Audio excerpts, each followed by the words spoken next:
Philippe Eco 2 is your new installation at Bourse de Commerce. So it's quite complex. I would like first you to explain what was your idea when they proposed you to install something new there.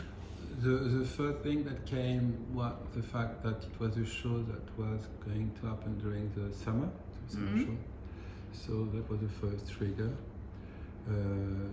Then I look at the space, okay, so it's going to be a hot summer, and the space indeed is totally turned to le cupola, through the sky.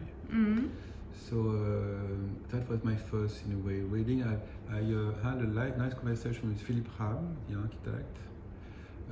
I always like when I do an exhibition to start with a reading of the space, to see how the space is oriented to the city, or walks through the city, or acts, in the city. So this was a cupola open to the sky, a summer show. So in my mind came this idea of to work somehow with the sun. So to turn the exhibition to do something heliotropic, turn to the sun.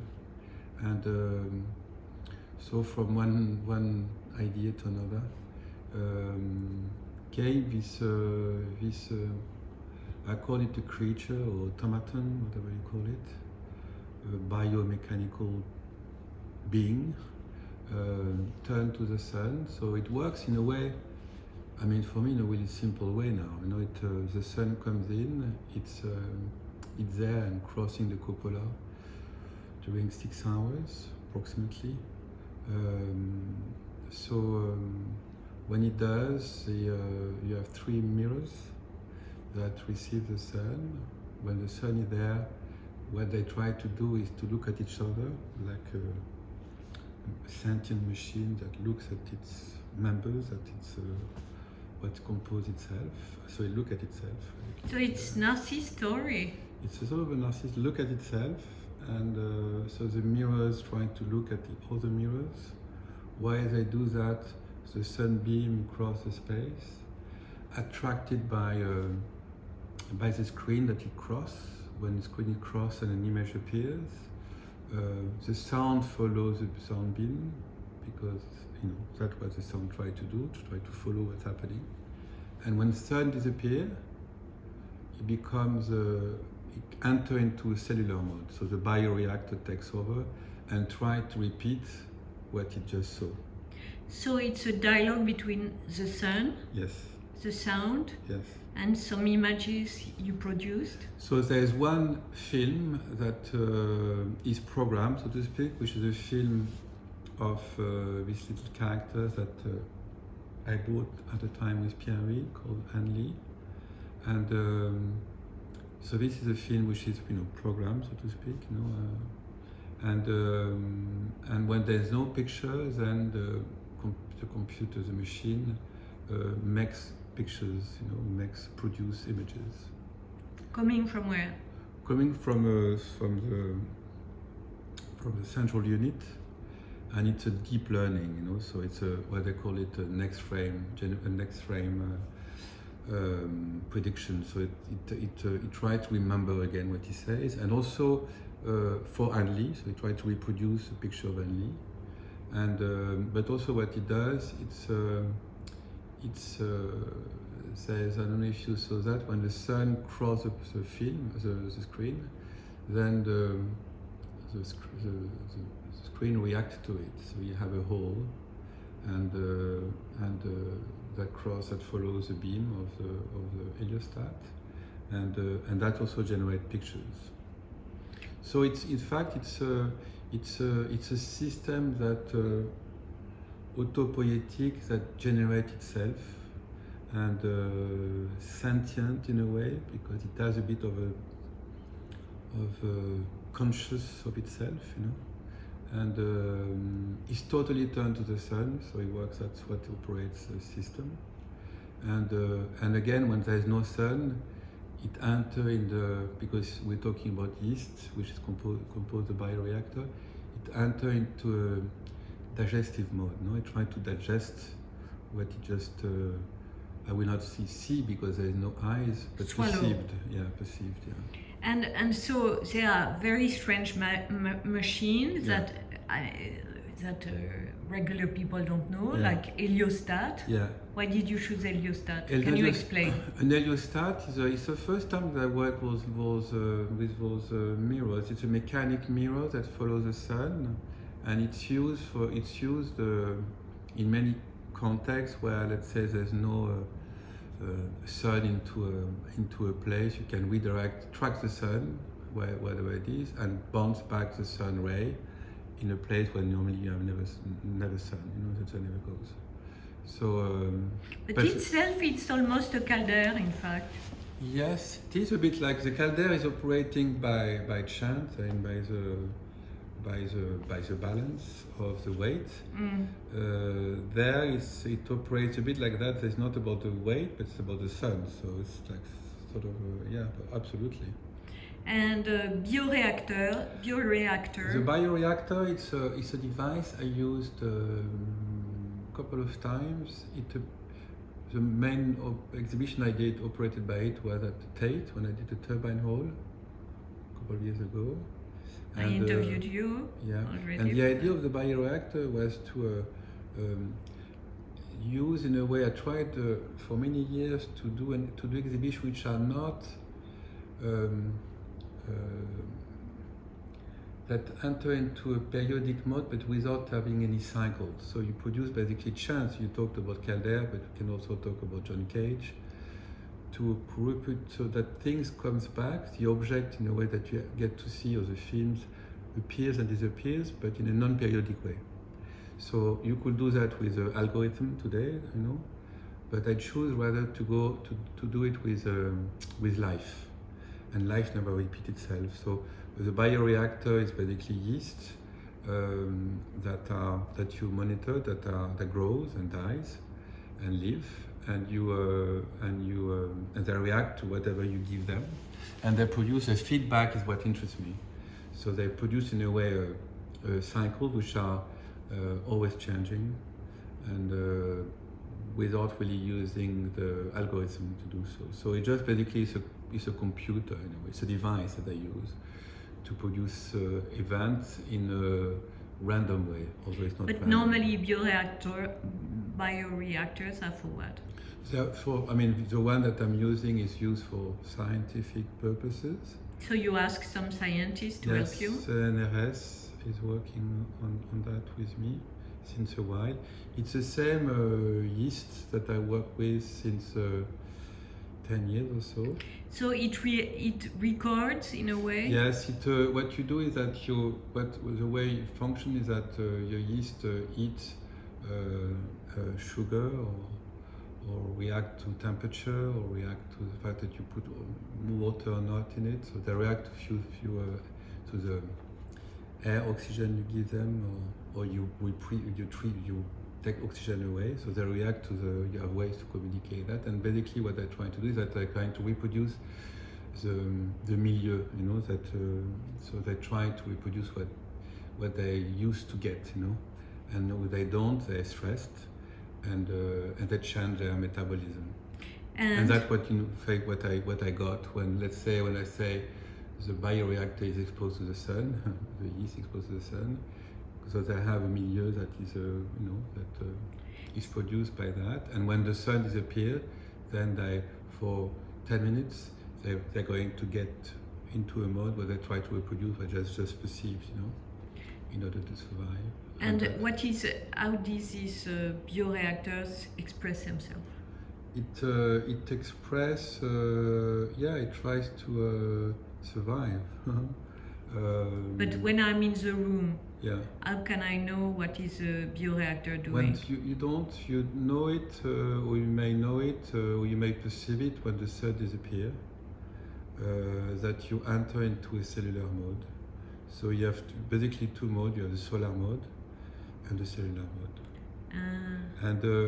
But you see, it's always complicated to say how did it started. But we talked about MoMA. MoMA was I was at the beginning when I received the invitation to do something there. I was interested to bring there what I call quasi-objects, things which are not totally qualified to be an art object, but things that I used to in the past to produce exhibitions. The bioreactor is one of them. The screen, the transparent screen is one of them. I used that to Palais de Tokyo years ago. The snowbank is one of them. Which is again there, which is a. But why it's artificial snow, yes, right? it helps for the sound, and I set it up in the place where you never have the sun. So it's it speaks about weather too. It speaks about weather. It's also psychological. It's a place where it's always in the shade, and it feels also cold because it's because you have an image of coolness with the snow. So it's a little game like that. But there's also the speaker that moves. That was the thing at the MoMA. And there's this wall moving. The wall that turn, Yes. That's also something that I use a couple of times. But why so much motion? Is motion important for you? Yeah, motion. You talked about Canada, which is a good point. It has to do with, I think, with the way your attention is taken by when you walk through a space and you know that something is going to happen. Do you have enough movement just to trigger your attention?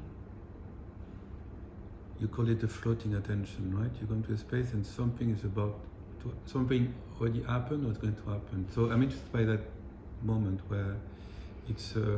And this time it makes me think about Cézanne with his table, which is not stable in fact, and because the table is not stable, you are staring at the mystery. Yeah. It's a déséquilibre, no? It's like it's about to. Oui. So there was that. There's also the fact that I wanted to try to bring in different agents, let's say, So you have the AI, which is like a computer device in a way, or treatment of information or data. But that's something that we have to deal with. You have the bioreactor, which is life. Then you have the mechanics involved, and you have the piece of which is like the human agent. You have the pictures in motion. You have sound. So it's a place where you could see a new trade in a way. And you have the sun in motion. You have the wind, that blows, that try to stop the air conditioning, which I think they did now.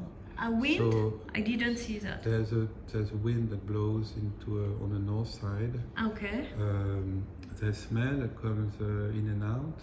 So it's a place where all these agents come together and try to synchronize each other.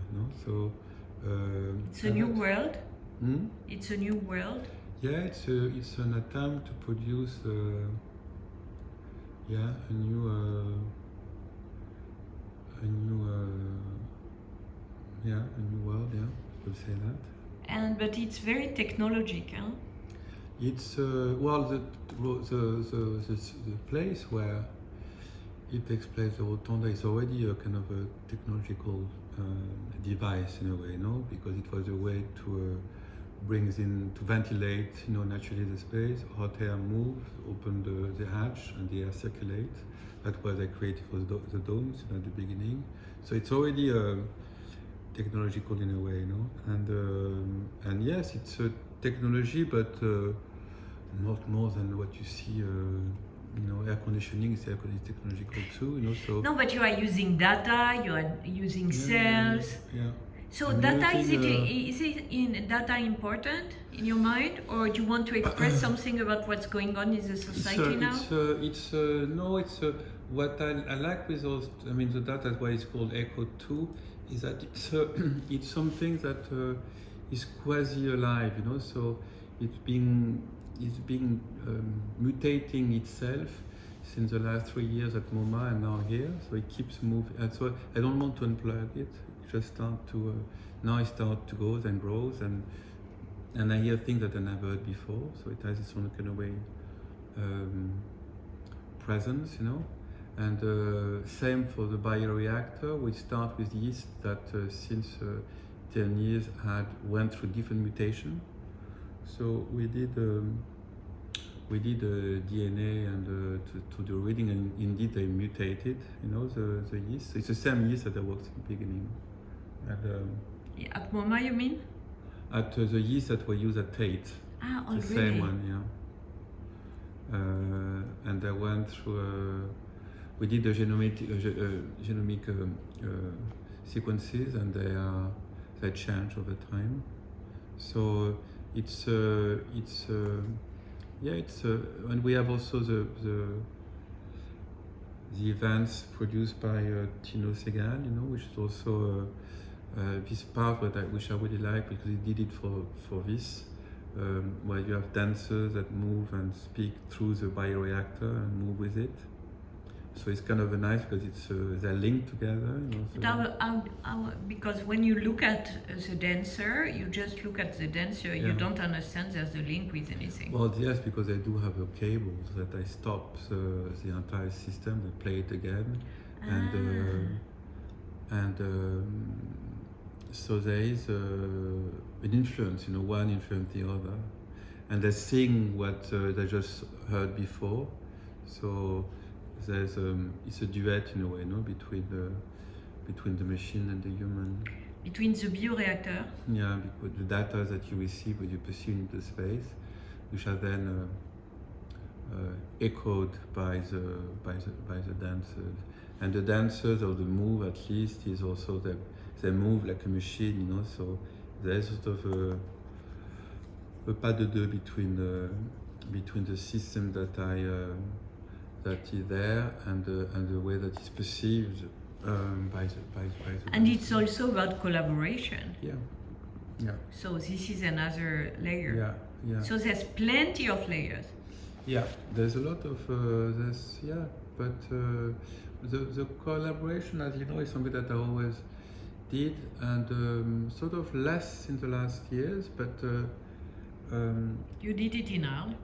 I did it, yeah, and I'm going to keep doing it, I think, in a way, with Tino, but maybe with others, you know, trying to see where, for example, I did a show like 4 or 5 years ago at Philadelphia, when I curated a show called Dancing with the Bride. About your show. And I was interested by the way the motif between Russian bird, Jasper Jones, John Cage, and Merce Cunningham, the way the motif were exchanged among them, you know, the way they react to the same thing. And for me, it's something quite still central, you know, to I need the other, you know, to see myself, you know. But even between Duchamp and Picabia, and yeah, it was absolutely, very important. Always. So it's a sort of it's a grammar in a way, no? And with Tino, it's and with others, it's easy for me to work, because I can say, oh, you know, this is. I know when we talked about this for the first time with Tino, but quite recently, in fact, and I say, oh, it's probably like I would like to present the piece that you did on Anne Lee, which is I think a great work, because I wanted to show Anne Lee there. So. And so, you know, we say, yeah, but maybe something else can be done, you know. So it's just it's part of a conversation in a way. Indeed, that I started to have also with him up at Tokyo, and then recently at Luma. Yeah. And do you have the feeling that the visitors can understand all these layers? Yeah, it doesn't matter if you understand the layers. You know, it just have to be. I think people spend time. So if you spend time looking at something, that's because you wonder, right? And how can they understand about the bioreactor, for example? Well, you see it. You see what it is. You know, it's a weird kind of scientific machine, you know. So Yes. you don't need to know exactly. But do you?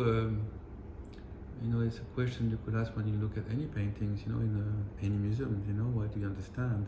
No, but Most normally of you're the time- painting. No, but it's something that you know, when I started to look at art, and I used to spend time being a guide in museums, you know, telling people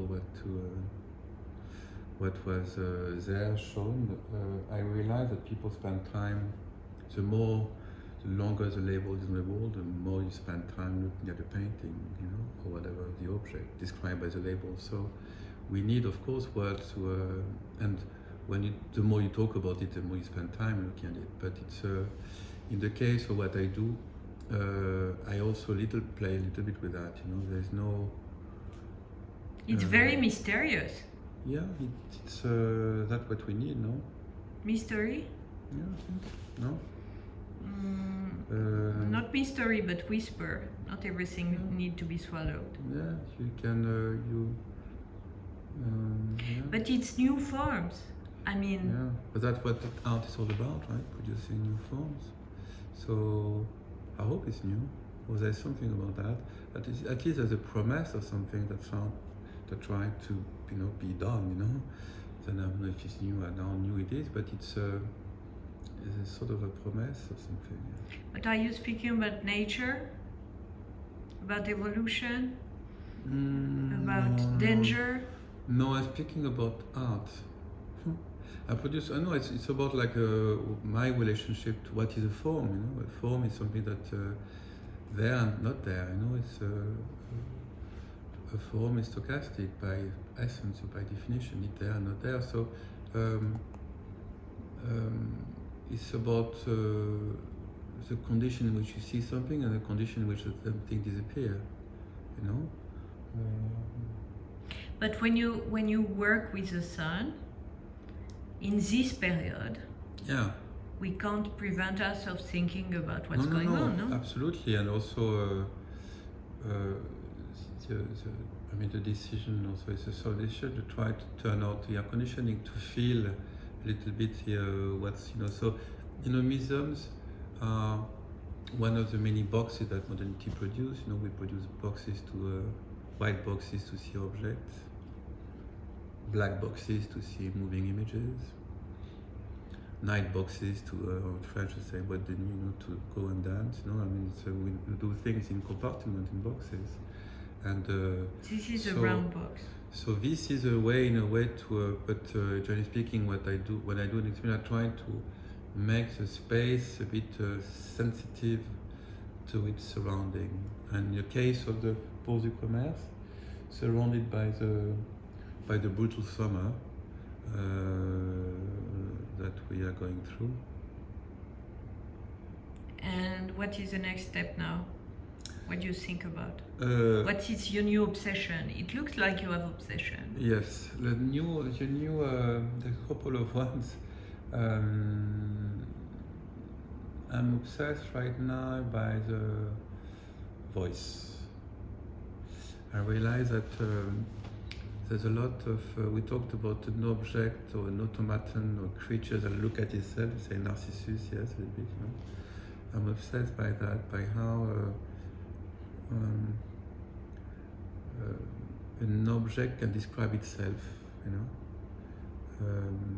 The description is the object, that's another way to put it, you know, what happened when that happened. So there's the Nouveau Roman was a lot about that, you know. Mm-hmm.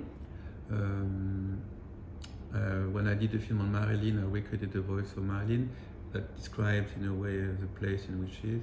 So there's something about that that kind of like still haunts me, and so it's a couple of projects around that. And voice is unique. Yeah, the voice is unique, and there's a film project I'm working on with two actresses that are going to, their voice is going to become a third voice, you know. So there's an opera project. Opera. It's an attempt for an orchestra to reproduce a human voice, or a voice, let's say, something. So that's a project I've been working on for a while now. That will open next year at the Philharmonic in Hamburg. Wow. And so, yeah, to try to see how those whatever creatures, whatever you call them, can acquire a voice in a way. No? So that's your obsession, voice It's now. a bit right now, yeah. And do you have some dreams? Subjectivity, so to speak, no, and you have all this. There's a line from we talked about data, but I don't know if you remember reading Frankenstein, but No, I did I'm obsessed by Frankenstein. The chapter 2 or 3. There's a book is divided in two. The second part is the point of view of the monster, who is extremely articulated, speaks 3 different languages, totally different than the vision we have of the monster Frankenstein, which is like a kind of weird creature. Yes. But you speak about the book. Huh? You speak about the book. The book, yeah. Not the movie. No, the book, yeah. Mary Shelley book. And there's a line where the monster says, how can you judge me? How can you judge me since I exist without being born? Which is kind of a weird idea. Paradox. No? Yeah, because there's something that we understand a bit more now what it meant, for the monster, because we creatures by in a way monster, the things that exist without being born. So. But why are you obsessed by Frankenstein?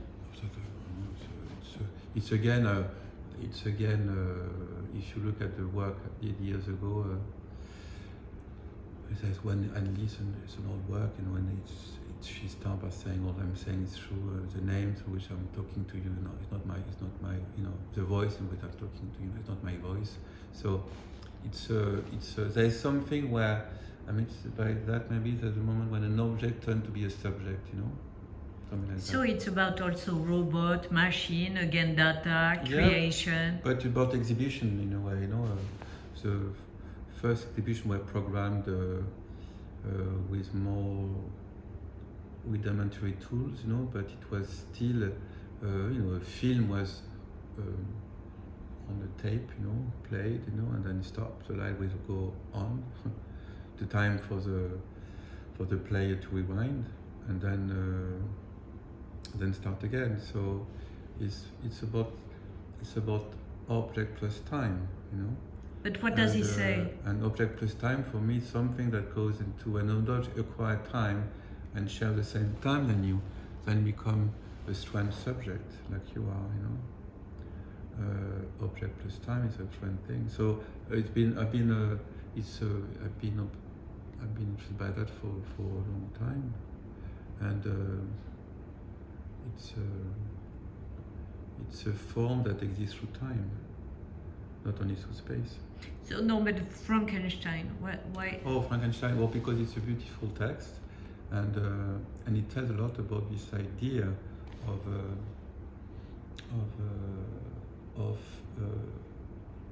a weird. She called it monster, but a weird creature that exists without being born. It's kind of a strange idea. Now we know what it means because we have the AI, which are, operating the same way. But it was already a vision from Mary Shelley. And strangely enough, we never heard the monster. The human perspective of a monster is to see something and go grrr, But in fact, the monster speaks Arabic, French, English. He read Lost Paradise. He's vegan. No, it's stunning to see how, and we understand why we don't want to see it, because it's that's the nature of a monster, not to be recognizable. And do you believe about magic?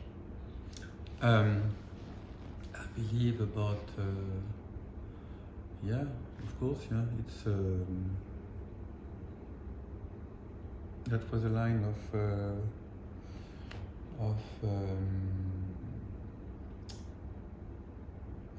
at the beginning there was a world, not I say, so to spell is to produce a form, Yeah, so it's quite linked to magic, absolutely. We talk about voice and spelling. To cast a spell is to... And the artist is probably producing what is unsaid and unseen and can be magic. Absolutely. It's quite close to a magical practice in a way, no? Being an artist, yeah. And it's about dream too. Do you have a dream now? It's about dream, yeah. You mean dream of something Whatever. I like to do? Or is that you dream often? Not something really recurrent, no. I just no. I hope I can conduct all this stuff that I have to do. Not a specific one, no. Bon. Merci, monsieur. Merci, madame.